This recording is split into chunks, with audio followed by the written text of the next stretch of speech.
Okay, well, everybody, welcome today to Queer Book Club. We have with us Diva. Say hi to everybody, Diva. Hello to everybody, Diva. And then we have our awesome guest author, Clarity Townsend, who also happens to be my sister, by the way. But yeah, today is a very special day. It's also Pride Month, so happy Pride, everybody. We're excited because we wouldn't be here today had it not been for the Stonewall riots, and having folks pretty much like Marsha P. Johnson and Sylvia Rivera and Harvey Milk pretty much be here where we are today in order to have this. And then it's also special because it's our 1 year anniversary for Queer Book Club. And we figured with all the queer revolution going on and female empowerment, we would have another female author. So I would like to have Clarity welcome herself and tell us a little bit about herself and even her own coming out story. Hi. Well, Clarity Townsend is my pen name. And my coming out story, I don't think it was very dramatic. It was just kind of like I've always known from a very young age that I wasn't straight. But I think because of a lot of bi erasure and things like that, I never really felt comfortable coming out because I felt like, well, people are going to see that I'm in a straight presenting relationship and they're just going to be like, well, you're just straight. And that's what people see when they see you in a straight presenting relationship. So I never really said anything about it. But like my husband knew. And eventually I was just like, you know what? I'm gonna own my sexuality. And I just kind of started putting it out there that I wasn't quite straight. I identify as, I think, pansexual was when I first heard that was the big thing. So now I'm more bi-pan or just queer. But pansexual definitely was like, okay, yeah, because I've never really just been attractive to, a person. It's really like when I get to know them and their personality is really when either a sexual or a romantic attraction occurs. So yeah, that was me. And I was just eventually, I think a few years back, I was just like, okay, it's time to just be me and let my freak flag fly. And I pretty much am doing that now. Awesome. Diva, did you want to ask Tiffany or Clarity a question? I have to do something special. Every time I bring my coin purse, I'm Piggly Wiggly, I have a little gift inside the size of my toy. So I went to the vault and I saw this thing in the top shelf, but it didn't belong to me. You see, somebody's been volunteering their time and doing documentaries and Zoom and, well, YouTube. So this belongs to the current co-host. The most engaged award from 2020 to 2023 is our very own Auggie Rodriguez. Yeah. Oh, I thought I had some peanut M&M's when I first started. Well, let's see. You told us your coming out story. What inspired you to write books? I actually started writing as therapy. And really, my first book was really a lot of me figuring myself out through my character.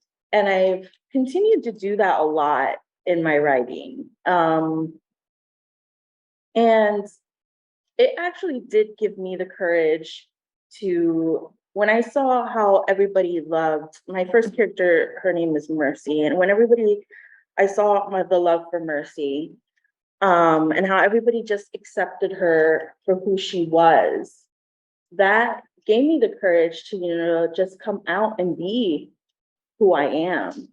And that's how I started writing. It was just therapy. I had this outlet, I had this story in my head, and I never thought of myself as a writer, you know. This happened maybe 6 years ago, right? I hadn't written anything. And then within, I want to say, a span of a month and a half, I had the rough draft for 3 novels, a trilogy written. And it was just me sitting there day and night, not sleeping, and just pouring this story out, which was very much my story. It was the story of what I had felt inside, but was too afraid to put out into the world.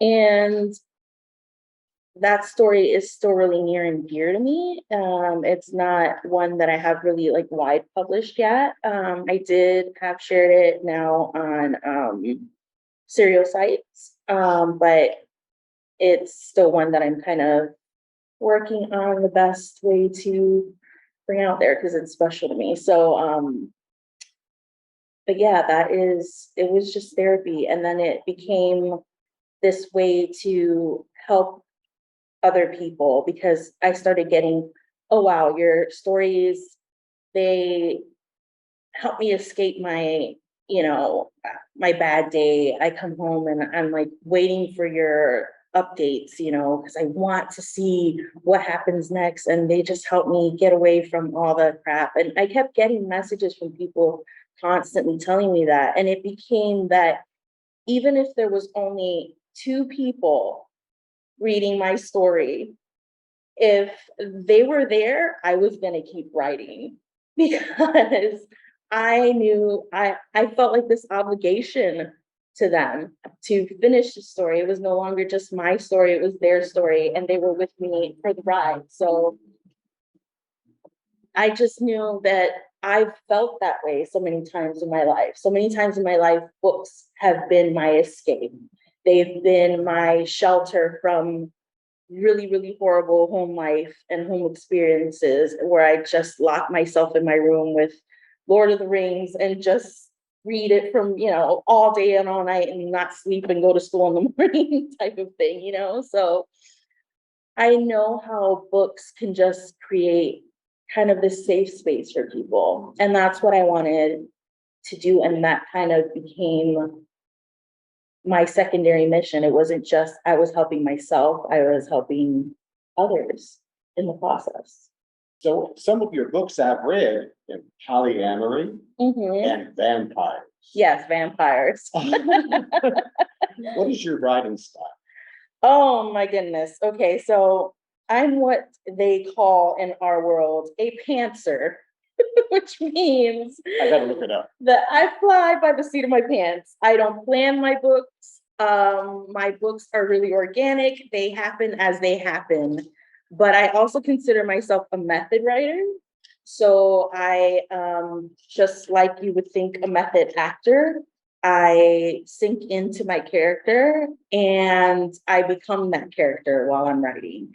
And so I think that's why they come off so realistic and so just people can relate so much more, I think, is because I'm feeling it with the character. So that is, I think, coming across on the page for a lot of people. So I hope.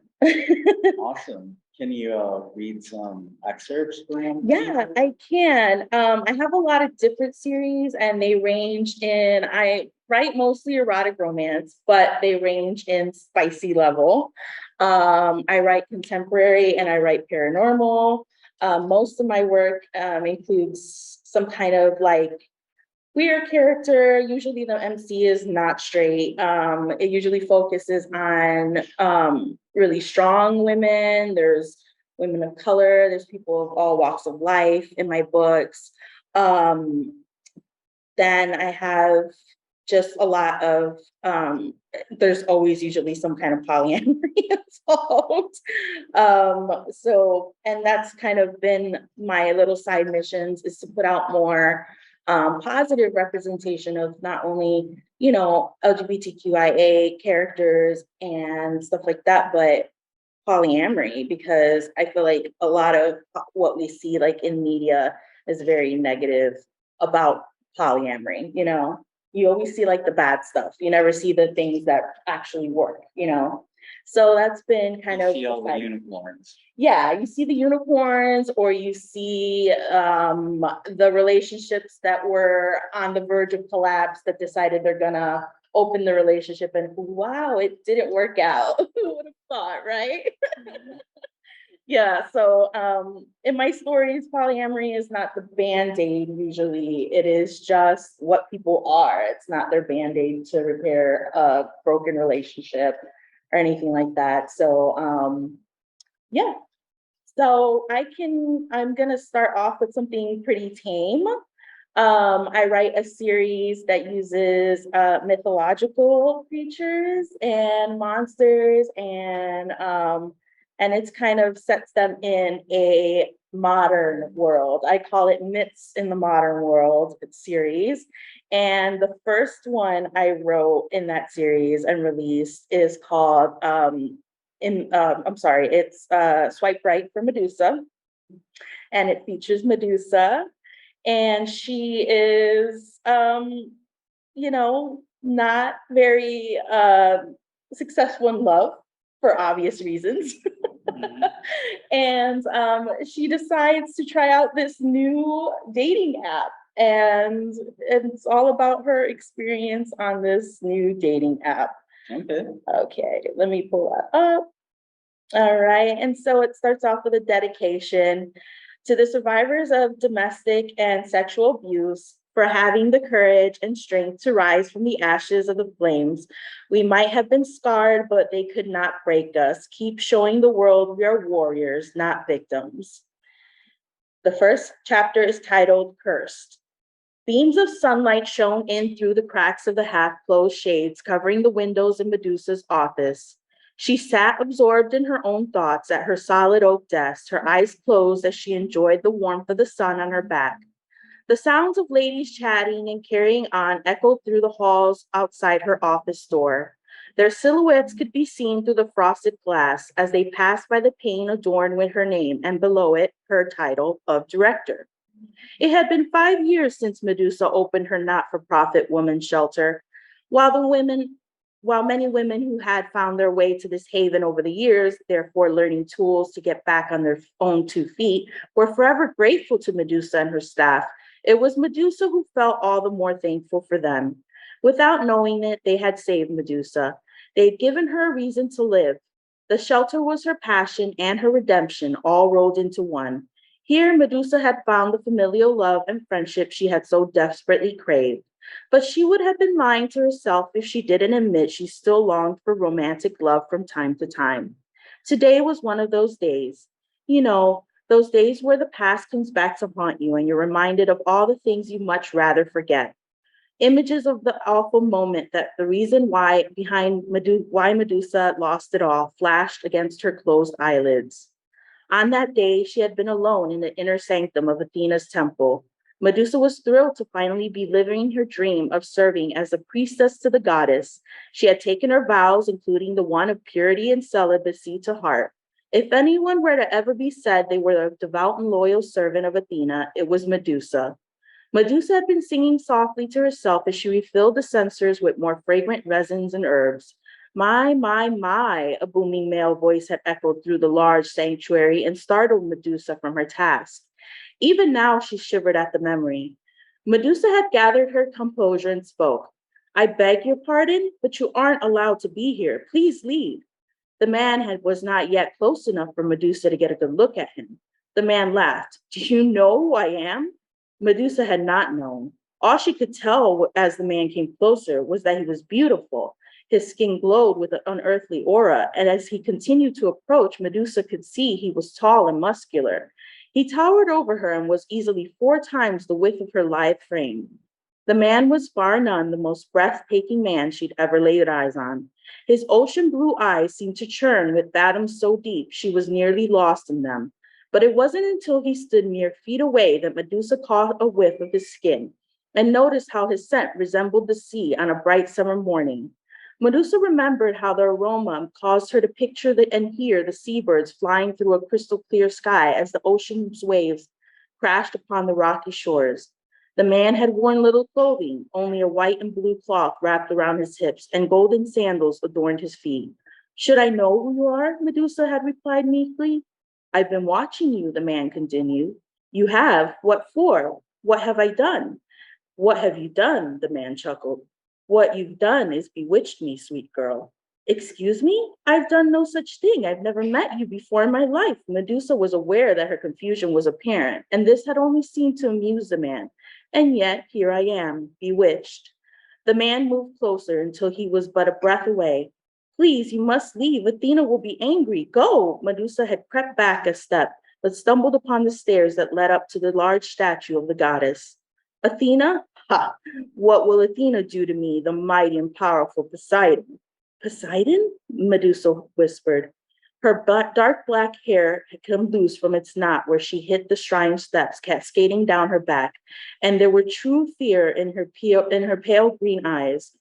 My name sounds delectable when coming from your sweet lips. I must have you here and now. Poseidon moved swiftly and pinned Medusa's hands above her head as she lay sprawled against the marble stairs. No, stop, it's forbidden. Medusa was sure her screams had vibrated the inner sanctum. Athena and her stupid rules. Who is she to tell me I can't have what I want? And right now, what I want is you. But I don't want this, please. I'm begging you, stop. Medusa continued to wail, but her cries fell on deaf ears. Poseidon only laughed. It's a great honor to be chosen by a god, and to pleasure him an even greater honor. Medusa struggled and tried to fight back, but the only seemed to heighten Poseidon's arousal. Her strength was no match for that of a god's. Help, please, Medusa called, in hopes that one of her sisters would answer her plea, but no one had come to her aid. Athena, she cried, yet nothing. Poseidon ignored her pleading, and as one hand continued to pin her arms in place, the other ripped off her clothes. Medusa wept as Poseidon's mouth traveled across her naked body. She was confident even now that her ear-splitting screams should have been heard throughout the temple as he forced himself into her body. Blood had trickled down her inner thighs as she had never known a man in such fashion. Poseidon had no care for her virginity. He took her rough and without relent. She was but a mortal, and he was a god. In his view, Medusa should have been grateful for his attention. Soon, Medusa's voice went hoarse from her cries, and she gave up trying to fight back. She lied there staring up at the giant statue of her goddess looming over them, silently praying she'd come to her aid. But no one came that day. And when Poseidon was done having his way with her, he placed a solitary kiss on her lips, replaced his clothing, and vanished, leaving Medusa bloody and battered on the steps of Athena's shrine. Hours later, her sisters, the other priestesses, had found her. They worked quickly to try and help Medusa clean the shrine steps of blood after her assault, but it was too late. Athena appeared before them in a fury. Poseidon had returned to Mount Olympus and immediately began bragging about his conquest. Now, offended that Medusa would betray her vows and desecrate her shrine, Athena descended to punish her. Medusa had been taken and locked in her quarters until Athena decided on her sentence. None of her sisters could speak to her or look upon her in fear of angering the goddess. When the time came, Medusa was brought before Athena. Medusa had fallen to her hands and knees and pleaded, "Dear goddess, please, I beg of you, do not send me away. I've done nothing wrong. Poseidon took me against my will." "Silence," Athena commanded. "You have dishonored me, and Poseidon mocks me and my servants." "I'm sorry, goddess. I didn't mean for it to happen. I tried to stop him, but I couldn't," Medusa sobbed. "You will leave my temple and never return." "No, please, the sisters are my family. I have no one else. For your transgressions, you will never again be able to look upon a mortal man without consequence of death." "Death?" Medusa had cried. "Death," Athena repeated. "For any mortal man that meets your eyes, you will turn you to stone, just as those of your new sisters, the Gorgons. You will leave and join them for a period of time I deem fit." Medusa's agony was felt amongst all her Athenian sisters, but they were powerless to help. She was sent off to live with the Gorgons, monstrous women with golden scales and serpents in their hairs. Athena had, I'm sorry, lost my place. Athena cursed Medusa's beauty by placing snakes in her hair as well, but took some pity on her and refrained from changing Medusa fully into a gorgon. Poseidon, still enamored with Medusa, visited her in her new home with the Gorgons. He even asked Medusa to be one of his concubines and bear his children. Medusa had refused, and Poseidon eventually lost interest. To most mortal men, Medusa was still a radiant beauty, but they wouldn't dare touch her after she had been defiled by Poseidon. Although Poseidon no longer wanted her, he had claimed her as his property, and the other gods and magical creatures didn't find Medusa worth Poseidon's wrath. After many years with the Gorgons, Medusa was released to find her own way in the world. Mortal men had heard tales of Medusa, and now freed, they sought out to learn if the legends were real. That's when Medusa learned the true curse of her beauty. Many mortal men weren't taken aback by the black serpents that adorned her long raven hair, and they were drawn to her like a moth to a flame, only to be turned to stone when they accidentally looked into her eyes. Her reputation took hold, and eventually no man would come near her. Many even sought to kill her. Medusa had gone into hiding. She wallowed in her sorrow, first because of her assault, and second because of her curse. But as the time passed, she got tired of feeling like a victim, and she set out for change. She made new friends, and with more modern times came hope of finding love. Medusa's best friend, Galena, Gal for short, was a Nereid who had the misfortune of catching Poseidon's eye. Although Gal had avoided Medusa's face, she had struck off to get as far away from Poseidon as she could. It had been 10 years now since they moved to the modern human city of Chicago. Both Medusa and Gal had taken well to present day living. Although it deeply troubled Medusa that even after thousands of years, women were still being blamed for being sexually assaulted. And it was 5 years after her arrival in the city when she opened her own woman's shelter. Medusa hoped to make a difference in the lives of other survivors. What continued to elude Medusa in her new life was a boyfriend. Gal, on the other hand, had no issues in that department. Mortal men, much like the gods, loved nymphs. More and more over time, humans became interested in romantic relationships with magical beings. Many enchanted creatures had come out of the hiding and found a warm welcome amongst human society. Of course, there was still some on both sides that frowned upon such unions, but those would always exist, and their limited perspective was best ignored. There was a knock at Medusa's office door, and she was brought out of her unpleasant memories. She blinked back her tears and fumbled for a tissue. Medusa cleared her throat and said, "Come in." Gal's dirty blonde hair peeked in from behind the door. "Hey, are you all right?" "Mm-hmm, I'm fine," Medusa replied. Are you lying to me?" Medusa smiled. "Nope, I'm good. Now quit stalking my door like Cerberus and come inside." Galena's crystal blue eyes crinkled with a grin as she bounced into the office, shutting the door behind her. Excitement oozed from her pores. What has you crawling out of your skin today? Did you find a new shade of eyeshadow at the makeup counter? Medusa leaned back in her chair and waited for Gal to take a seat. "Better. I can't even believe you haven't heard. It's all the buzz." I've been a little preoccupied today. What's going on?" Eros just announced a new app that he and Aphrodite developed. They're calling it Mythos Match. It's designed specifically for those of us looking for interspecies romance. Can you believe it? It's going to make it so easy for us magical types to get set up with human men and women who are open to relationships. This could be just what you need, Em. "Oh, Cal, I'm over finding someone. It'll never work. With my career to worry about, I don't need a man," Medusa assured Gal, but she wasn't fooling her. "You could always try reaching out to Athena. She could still be mad, but about what happened. She can't still be mad about what happened, right?" Gal suggested. "I'd rather die than gravel in front of that backstabbing bitch. It had taken me eons to realize I did nothing wrong and that I was the one screwed by not only Poseidon, but Athena above all."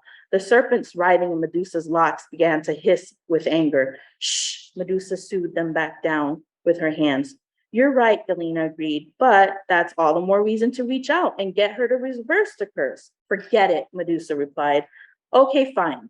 Gal took Medusa's phone from atop her desk and began fiddling with it. "What are you doing? Give that back or I'll fire you." "Here." Galena tossed the phone at Medusa and made her way out of the office, closing the door behind her. Medusa glared towards the door for a moment before letting out a heavy sigh. She peeked down at her phone and saw the bright pink of red screen that read, "Welcome to Mythos Math. Sign up for free today." Medusa grumbled to herself as her finger hovered over the delete app button. Ugh, well, the hell. What more do I have to lose? She said as she gave in and tapped the button to create a new profile. Awesome. Thank you for sharing that. I wanted to go around the audience and see if they had any questions for you. Sure. So we'll first start here in person. Anybody in person have a question for Clarity? I do. That story reminds me that I'm also a survivor. So I think I'm gonna go on that dating app because I think those people understand my people. Yes. So thank you for being a voice for those of us who have lost our voice. Thank you. I think it's super important that my stories reflect those that can't speak for themselves or that have trouble speaking out, and that people find a safe space in my book. And that was one of the reasons I was drawn to Medusa. I'm a pagan and she's one of my deities. She is just the epitome of survival. Here she is blamed for her very own rape and punished for her very own rape. And she became a fearsome, what people considered a monster, but she protected her daughters and she was never a victim again, you know? So, it resonated so deeply with me. And at the time, there was so much coming out about, you know, women coming out in the Me Too movement that, I mean, I got that first chapter and it just flowed. It was my way of giving Medusa the redemption she deserves. And hopefully people can see that there is life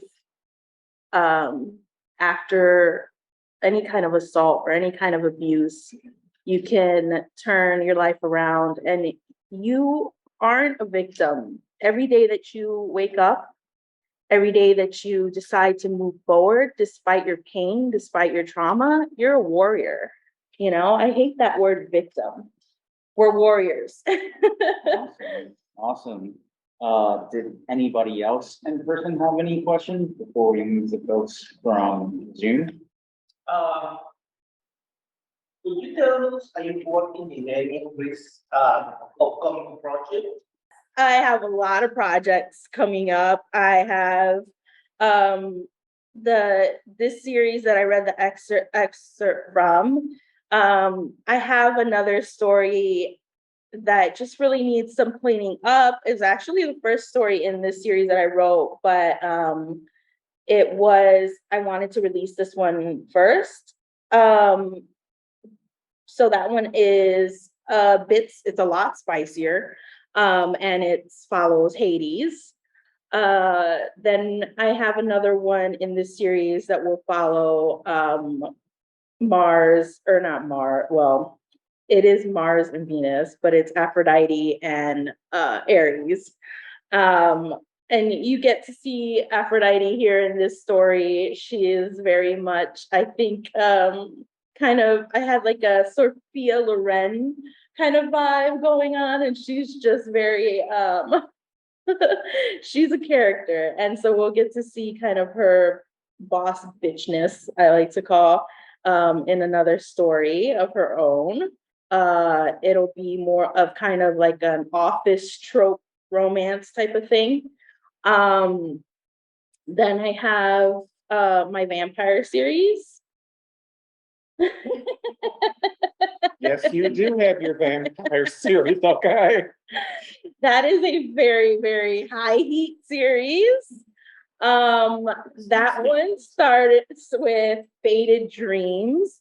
Faded Dreams came out first, and then because I don't plan my stories, sometimes I have characters that just pop up.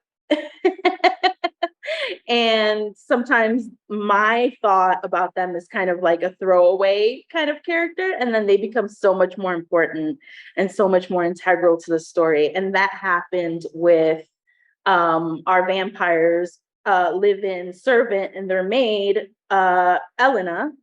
And Elena was like, nope, honey, I'm not a throwaway character. I have a story to tell.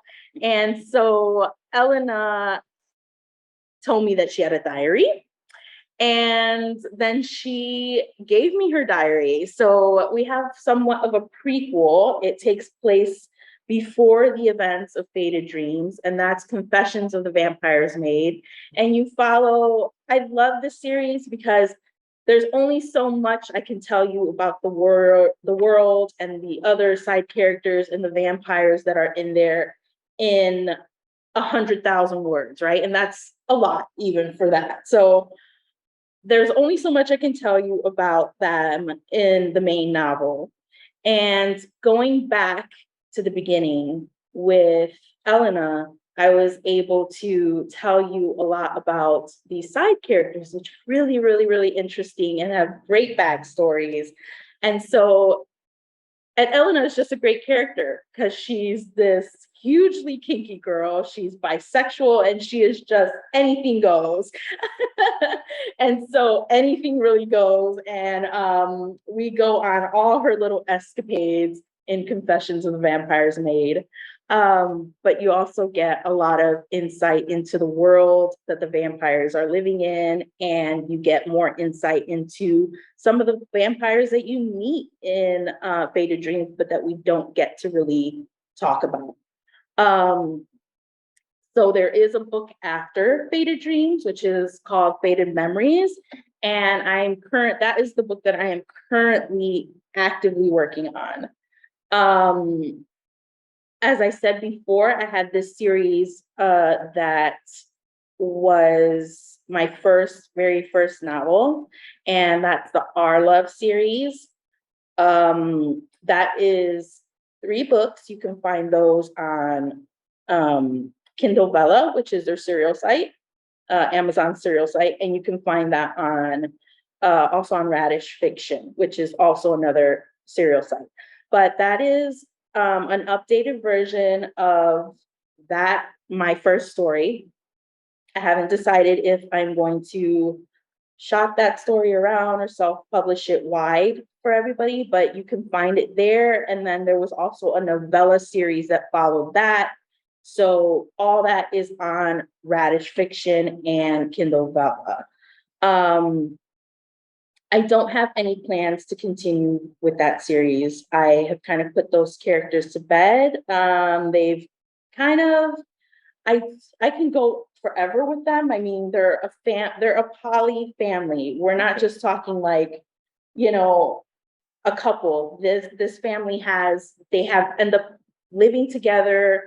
It's a female-led relationship. She has 3 partners. They have children together, so it focuses a lot more like on polygamy or polyandry would be the first. So it's one woman and she has multiple husbands because, we're going to flip that script, right? It's about time.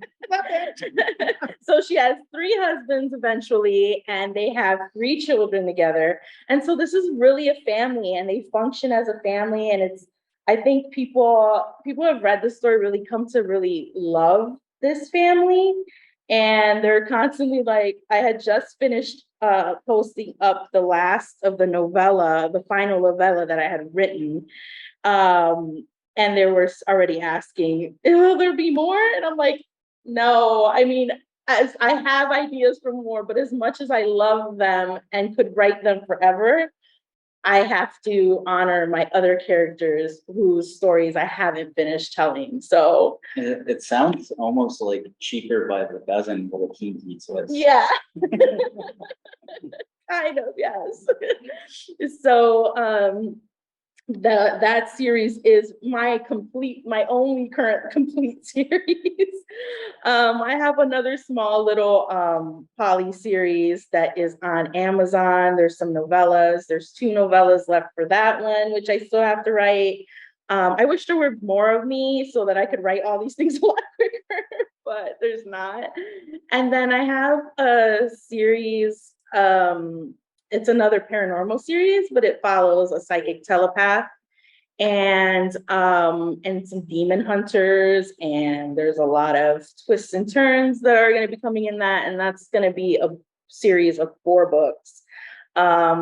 Unfortunately, what happened was when I was a very young and naive baby writer, I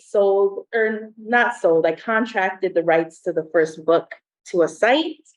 It was a very predatory contract, so I am currently waiting for that contract to be up so I can pull this story and kind of rework it now back up to my current standards of writing and continue on with the series. So that has been put on hold for quite a few years because of just a bad decision on my part. But you live and you learn, right? But those are my main series now, and I'm trying not to get other ideas for other stuff because then that'll just extend my list of stuff that I want to write. But yeah. Awesome. Did anybody on Zoom have any questions for Clarity? All right. So, what book or books are you currently reading and enjoying lately? Oh my gosh, you guys. You don't want to know. No. Honestly, I don't read a lot of fiction anymore. And I don't read a lot in my genre anymore. I don't like to as a writer because I don't want other authors influencing my writing, even subconsciously. So I don't tend to write or read my own genre unless I'm reading for one of my author friends as a alpha reader. So if we're going there, I am currently reading one of my best friends, her work in progress, which is an erotic romance, and so far it's really good. It's Omegaverse, which I don't know if people are familiar with. I gotta look it up. Yeah, look it up. It's weird. I am not into Omegaverse, but anything that my lovely Victoria writes, I am enthralled with and engrossed in. So she has me hooked on this story that I probably would never read if it was written by anybody else, because it's just not my thing. I don't particularly like Omegaverse, but hers is good. So I'm reading that, but I'm also reading Prince Henry's his autobiography. I'm finding it really fascinating, honestly. Especially the part about his frozen penis. Yeah, his frozen penis. Yeah, that was a good part. Frostbite on your penis, not fun, right? Yeah, but I thought it was great.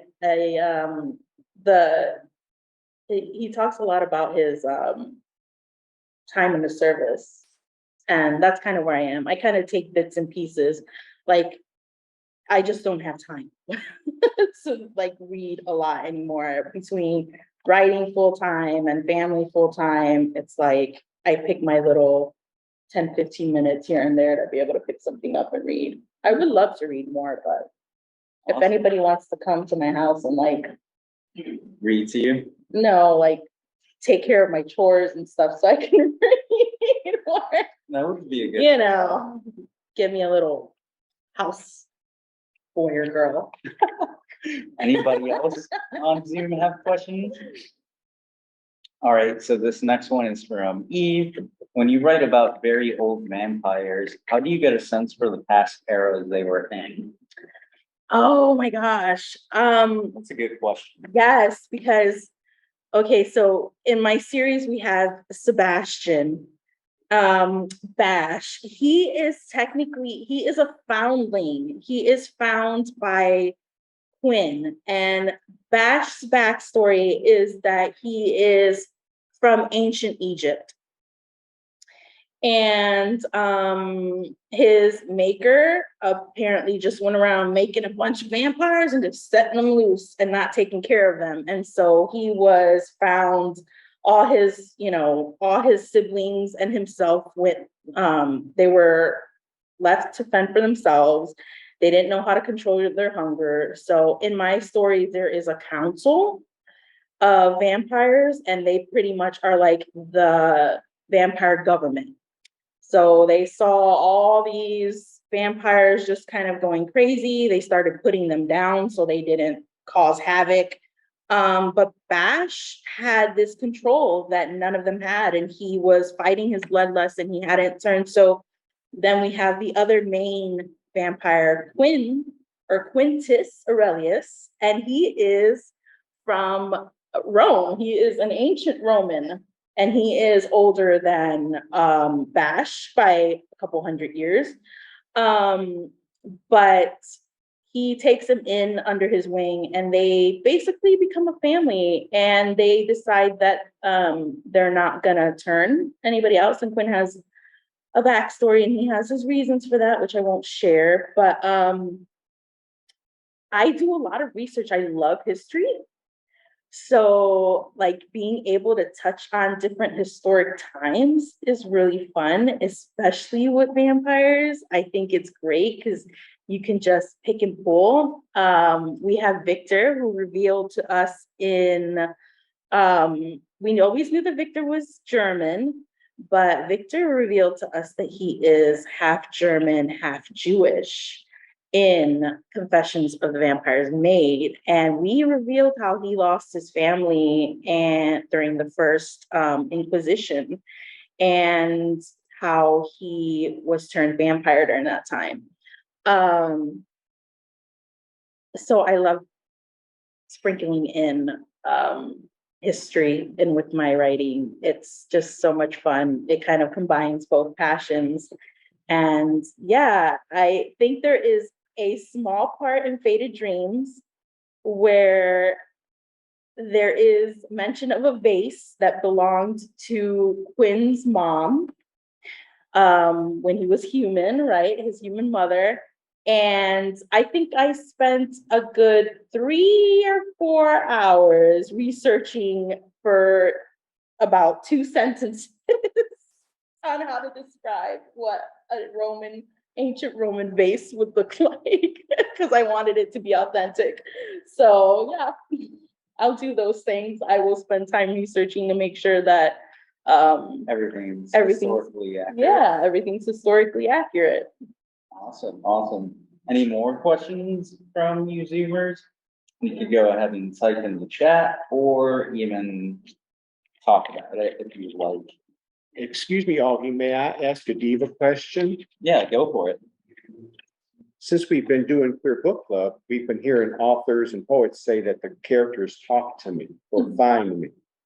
Are there any drag queens or witches in some of these stories? Witches? There are definitely witches. Actually, my character in that series that I had to put on hold for bad decisions, she ends up becoming Wiccan, but she has a ton of powers just in and of herself. And so, and we have witches in that story, yes. She works at an occult shop with her gay psychic friend, Leonard. His name, we call him Leo. And so, yeah, that's in that story. I can't wait to bring it back out. It's really fun.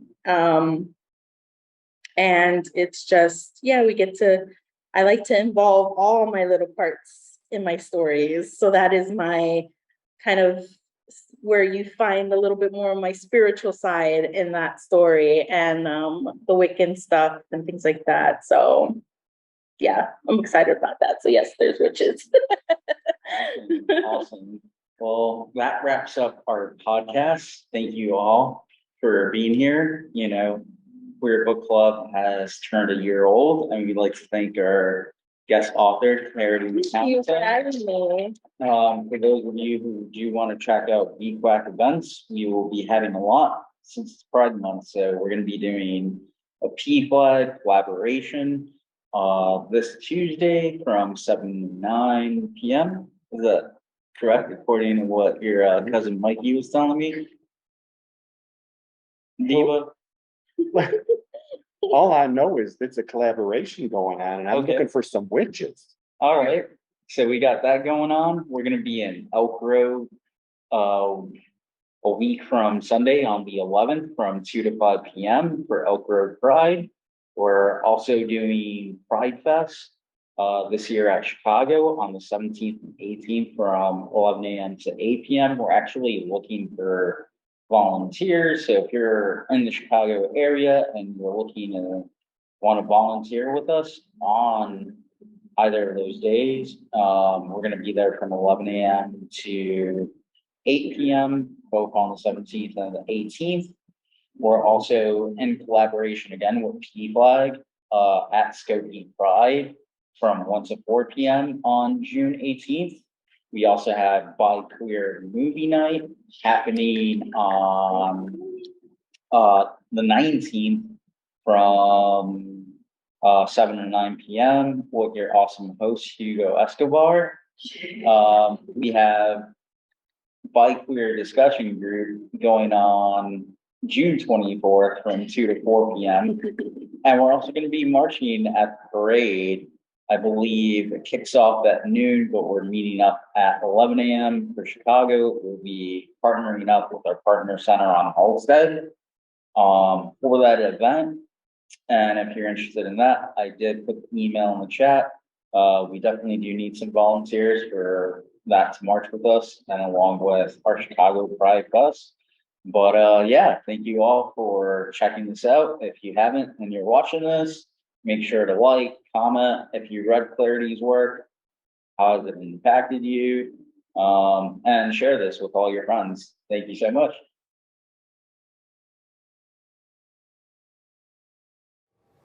Hey y'all, I am Diva Exit Lamore, and it's Queer Book Club's 1-year anniversary. Special thank you to Augie Rodriguez, our filmmaker, our favorite cheerleader, Hugo Escobar, and a special thank you to all of you who come to every Queer Book Club.